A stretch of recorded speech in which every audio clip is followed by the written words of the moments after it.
तसेच उपसरपंच दिलीपरावजी लोणे या ठिकाणी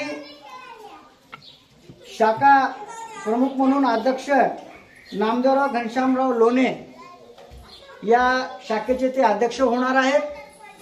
आणि सविस्तर माहिती दिल्याच्या नंतर या ठिकाणी जे कमिटी निर्माण होणार आहे सांस्कृतिक विभागाची, त्यांना नियुक्तीपत्र देऊन त्याचा सत्कार होईल। तत्पूर्वी हा जो कार्यक्रम आहे ते नेमका कार्यक्रम काय आहे याची पूर्ण माहिती देणं तुम्हाला गरजेचं आहे। आमच्या या जिल्हा संघटनेचे कोषाध्यक्ष कृष्णाजी गजभारे आता त्यांनी निवेदन केलं की सर्वच कलावंत या गावातील गायक गायिका या ठिकाणी सांस्कृतिक विभाग मंत्रालय मुंबई संस्थापक अध्यक्ष भारतजी वानखेडे, महाराष्ट्र अध्यक्ष प्रमोदजी गजभारे यांच्या मार्गदर्शनाखाली नांदेड जिल्ह्यामध्ये जिल्हा अध्यक्ष म्हणून माझी निवड करण्यात आली। नांदेड शहरामध्ये अनेक वार्डाच्या शाखा आम्ही ओपन करत आहोत आणि पहिला तालुका म्हणून नांदेडच्या जवळ असणारा हा अर्धापूर तालुका, या तालुक्याचे अध्यक्ष म्हणून कैलाजी कोळेगाव यांची निवड झालेली आहे। आणि मग त्यांच्याच अध्यक्षतेखाली अर्धापूर सर्कलमध्ये जेवढे काही गावं येणार आहेत ते त्यांच्या माध्यमातून त्यांच्या हस्ते पत्र देऊन इथल्या गाव शाखा निर्माण आम्हाला करायच्या आहेत। आता हे कलावंताच्या शाखा का निर्माण करायच्या आहेत त्याला एक इतिहास आहे। डॉक्टर बाबासाहेब आंबेडकरांच्या हयातीमध्ये अनेक जलसाकार कलावंत यांचं फार मोठं मोलाचं योगदान राहिलेलं आहे। बाबासाहेबांच्या भाषणाच्या अगोदर काही जलसाकारांचे जलसा त्या काळी व्हायचा, त्यामध्ये नामानंद गडपायले असतील, राजगुरू असतील, गोविंद मैशिकर असेल, भीमरावजी कर्डक असतील, वामनदादा कर्डक असेल, ललितानंद बाबा असेल, हे काही जलसाकार होते। आणि मग बाबासाहेबांच्या नंतर भाषण व्हायचं।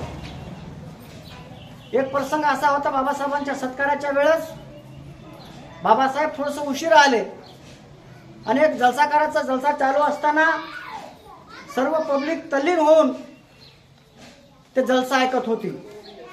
बाबासाहेब 1 तास त्या पब्लिक मध्ये येऊन उभं टाकले तरीही पब्लिकला माहित नव्हते बाबासाहेब आले म्हणून। आणि त्या वेळेस बाबासाहेबाला असं वाटलं की खरोखरच 100 लिटराचे भाषण एकीकडं, पण एक गायकाचं गाणं या भाषणाची बराबरी करणारं असतं, असं वाक्य बाबासाहेबांनी त्या काळी एका जलसाकाराच्या भाषणामध्ये दिल्यामुळे तेव्हापासून जे काही कलावंत आहेत, गायक आहेत, जलसाकार पूर्वी होते, नंतर गायक झाले, भजन पार्ट्या, आधुनिक पद्धत आता या ठिकाणी आलेली आहे। ऑर्केस्ट्राच्या नंतर आता ट्रॅक शो आला। हे जे काही परिवर्तनवादी कलावंत आहेत हे बाबासाहेबांच्या काळापासून चालत आलेले हे जे काही कलावंत आहेत, आजच्या पिढीला जर पाहिलं आपण तर कलावंत फक्त बाबासाहेबांची चळवळ राबवतोय हे तुम्हाला बी दिसतं।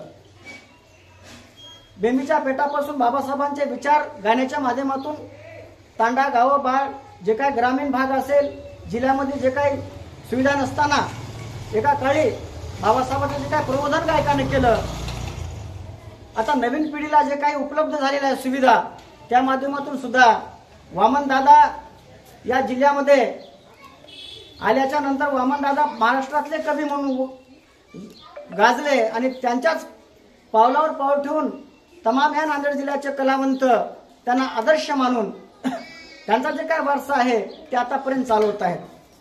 त्यांच्यासोबत आमचं भाग्य आहे, त्यांच्यासोबत तबला वाजवणारे आमचे उपाध्यक्ष विश्वनाथजी चिंतूर या ठिकाणी उपस्थित आहेत। ते वामनदादाच्या सोबत त्यांनी तबला वाजवत होते, दलितानंद बाबाच्या सोबत त्यांनी तबला वाजवला। तुम्ही जे गाणं ऐकलं असेल, भीमा तुझ्या मताचे 5 लोक असते, त्यांच्यासोबत त्या कॅसेटमध्ये तबला यांचा आहे। सुमेध बोधिसत्वा बुद्धीची साथ होती याही गाण्याला त्यांनी कॅसेटमध्ये तबला वाजवलेला आहे. असे गुणवान कलावंत आमच्या संघटनेमध्ये उपाध्यक्ष म्हणून आहेत. तसेच या संघटनेचे सचिव म्हणून कायदेविषयक सल्लागार कनिक सोनसळे आहेत. आणि या सर्वांना मार्गदर्शन करण्यासाठी प्रमोद कुमारजी गजभारे प्रदेशाध्यक्ष आहेत. त्यांनी जिम्मेदारी आम्हाला जिल्ह्यावर सोपवली आणि त्यांचं जे काही स्वप्न आहे ते आम्ही या ठिकाणी सादर करणार आहोत. आज मंत्रालय मुंबईमध्ये उपसचिवपदी भारतजी वानखेडे जे आमच्या सर्व कर्मचारी संघटनेचे विंग चालवतात, त्याच्यामधला हा सांस्कृतिक विभाग आहे. त्यांनी असं सांगितलं की तळागाळातला जो काही कलाकार आहे, बाबासाहेबांनी घटनेच्या माध्यमातून जे काही सुविधा कलाकारांना दिलेल्या आहेत ते त्यांच्या घरापर्यंत पोहोचल्या पाहिजे, एवढीच संकल्पना आमच्या प्रमोद कुमार गजभारेची आहे. आणि त्या अनुषंगाने आम्ही जिल्ह्यामध्ये काम करत आहोत. आमचे पहिल्यांदा त्यांनी असं सांगितलं की जो कलाकार आमच्या संघटनेचा सभासद होतील